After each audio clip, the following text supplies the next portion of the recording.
¿Qué hola everybody? ¿Cómo estás? It's OG. It's Friday. What's the date today, Lens? 21? I think it's the 21st Friday, I think. Anyways, I wanted to share a video with y'all like I do. And I had a few things on my mind today. So I wanted to talk about it. Number one, ¿qué hola? Hello everybody. How you doing? Good to see you all.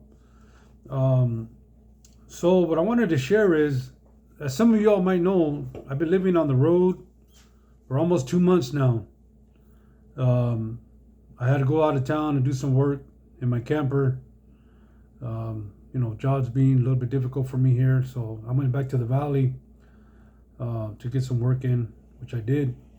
And in doing that, it makes you realize so many different things of life.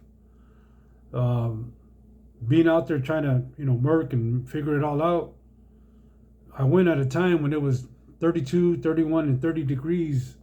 It was cold. It was really, really cold. And not only being cold, being dark, being lonely, just being alone, period. It's hard to deal with stuff like that. And so I'd go to the stores in the valley, and I see families together, and shopping, Christmas time, all the above, and it makes you think, man. When you have that naturally at home, you really don't think about it too much. You just naturally go to the store, go to Walmart, and go do things. But when you don't have your family and you're alone, wow, you really get to thinking about that, and you start missing it. You know what I mean? You start missing familia, kids and grandkids and your wife, and just everything in general. So it was on my mind quite a bit. One of the things I would always do was go get coffee. At a certain place, I get my coffee, and the lady, really nice Filipino lady, man, beautiful spirit. I really enjoyed talking to her. And sometimes I'd show up at 6:30, 7. One day I didn't have a day of work, so I showed up a little bit late. She told me, "Good morning, you're a little late today." And in that short period of time, it made me realize that I was a regular. I became a normal there in just less than 2 months. So that was kind of my connection to anybody, because I didn't really talk to a whole lot of people. But I looked forward to going to have my coffee every day. And one day she told me, "You don't eat donuts." And I said, "No." She says, "You watching your sugar?" I said, "Yeah, something like that." I said, I'm a gordito, so I gotta watch my sugar." So she gave me a non-sugar, old-fashioned donut, and out of appreciation, every once in a while, I'd order an old-fashioned donut. But anyhow, so my point I'm trying to make is, when you're not at home with your familia, um, you don't know what you miss until you don't have that no more. Sometimes I'd be in the donut shop, and she had put a mini split heater in there. Little she didn't know that I didn't have a heater at all in my camper. So at 30 degrees, 32 degrees, freezing, my highlight was to go get a cup of coffee to warm my body, and to sit underneath that mini split heater to get warm. I did that every day. She was open 7 days a week. I appreciated that. And a lot of people would walk in and say, "Man, it's so cold, it's so cold, it's so cold." I would just look at them and think to myself, "Man, if you only knew my situation, I'm freezing in this camper with no heat at all, sleeping on the floor, trying to survive." And it was difficult. But gracias a Dios, I got through it. So then La Linda went to go see me last weekend. We went to La Raza's event. They had an event going on, and they invited us to go, and we went. And thank you to La Raza, Visalia, California, Raza MC. Man, all the brotherhood out there just showed me so much love. Big props to you guys. Thank you, every single one of you, for just bringing me in as a brother and just sharing the love, man. Thank you very much. I'll never forget you all for that. So then me and La Linda, we go, and we got to spend good Christmas time with everybody there. And doing so, I didn't want her to sleep in the camper with me out there like that, in those conditions. So I rented a room. My money's, it's been real low budget, and I'm trying to survive. And I don't get a room for myself, but she was gonna come out, so I got me a room for us. So when she came, you know, I hadn't seen her in a while. It felt so good to see her. And you don't know how much you miss a person until you see that person. You don't know what it is to go into a motel room and put a heater on until you don't have heat.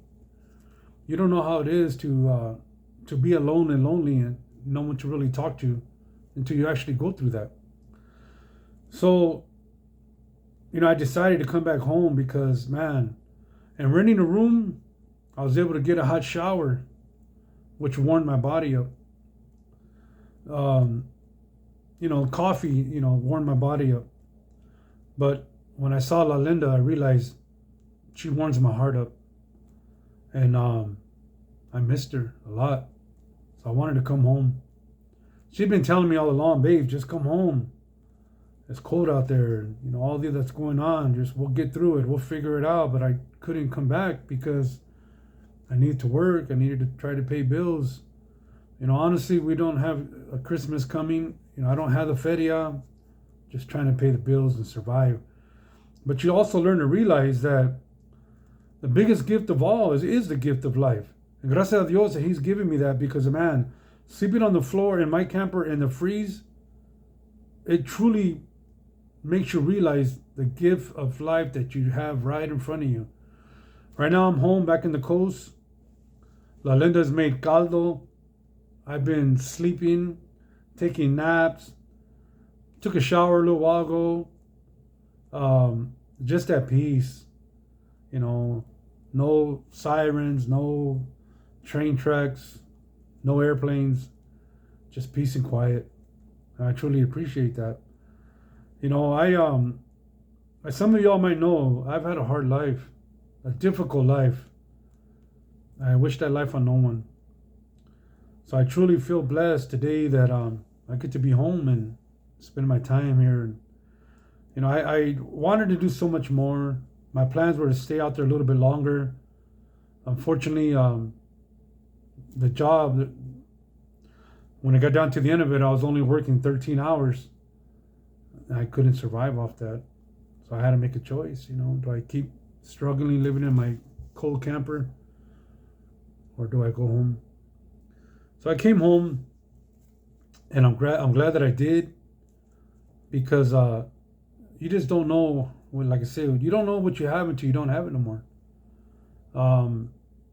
Just the warmth in my heart, the peace in my heart, and for everybody that's been out there for us helping me, man.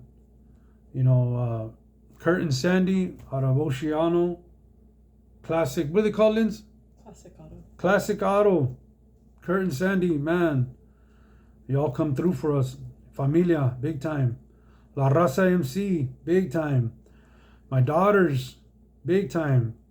You know, my daughters called me every day, and they would call and say, Dad, you know, come to the house. What I would do when I'd go visit, I would plug into the garage with my extension cord and my little portable heater.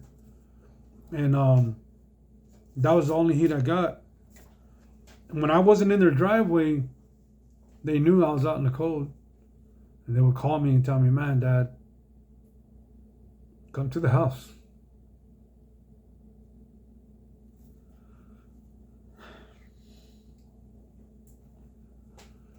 My daughters would tell me, come to the house, Dad, because it's freezing out there. I said, I'm okay, baby. I'll be all right.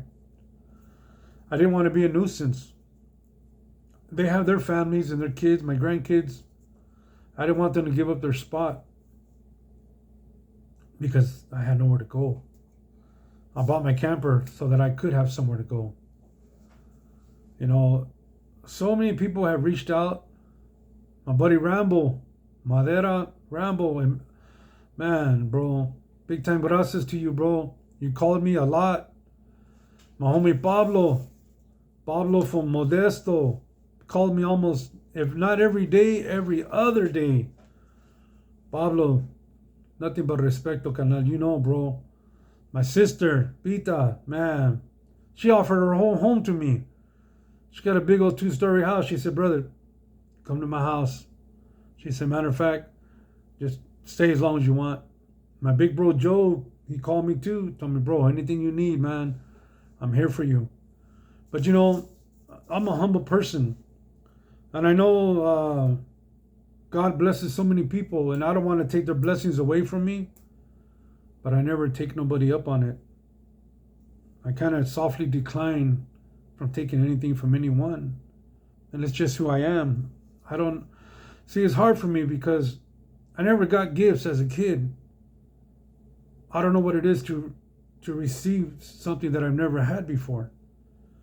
I've never asked for anything because if I did, I got turned down, got rejected of wanting a bike or a Hot Wheel, a car, whatever it was. So I learned in life not to ask. And in doing so, I'd rather go without than to ask anybody for anything. Man, it's unfortunate. I know so many people in the lowrider community, you know, just all the gente out there all over the place, and I don't ask. And this is not, I said, this is not a Pobrecito video. It's not sympathy, it's just real talk. You know, I share my heart, gente. You all know me. I share my voice. It's my voice over violence. And I used to be a violent person, and I didn't know how to communicate. I didn't know how to express myself. So I would break things and get in trouble and get locked up. And I had to learn, you know, I'm going to wind up getting striked out one of these days.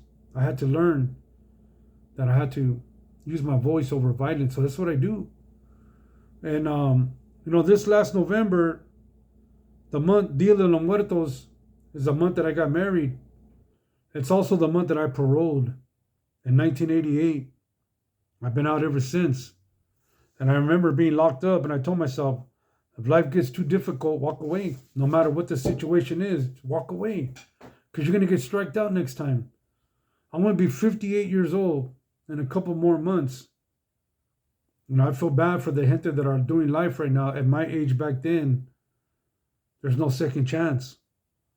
You know, they're there for life. And I have to learn to understand that I have to be under control at all times, because that could be my destiny too, even at almost 58 years old. You know, there's a lot of things that I appreciate and believe in. I definitely believe in God. I'm thankful for his blessings.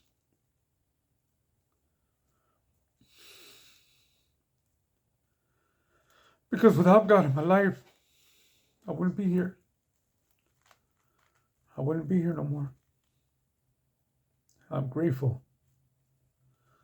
It's been good and bad, you know. Some happy, some sad. You start thinking about the homies that we've lost, our familias that we've lost. They're not here no more. You know, good people that I've met throughout my life, good friends. Even La Linda's family, friends that I've met, that they're not here no more either. And they were good to me. And I always tell myself, you know, God spared your life. He gave you a chance. Because there's so many that don't have that chance anymore. Through lockup or through life, they're not functioning no more. So I'm grateful for the life that I live. And that's my gift that God's given me. I would like for all you to understand that sometimes it's not about an actual gift. It's about the gift of life. I just wanted to share that with y'all. I got a lot to say, as you all know. I love to talk. But I'm going to let you all go now. I'll make another video again. Gracias, you know, to all y'all that reached out to me. You know, make sure I had something to eat. You know, Big Tiny and eggs from La Raza, man, they opened up their homes to me. You know, man, what love. When I was homeless, you know, I called my camper, you know, the homeless homie. I'm the homeless homie, right? But even though I was homeless, they opened up their home to me. And Eddie from La Raza, another Eddie that I met, they offered me camp stoves, blankets, heaters, a parking spot, restrooms, showers. When I was out there and I had nothing. Even Pablo, my homie Pablo from Modesto said, man, if you're in this area, cannot come apart, plug in, take a shower, don't worry about it. Big time gracias to y'all. So con todo eso, man, All my love and respect. Y'all keep it OG and enjoy that cruise.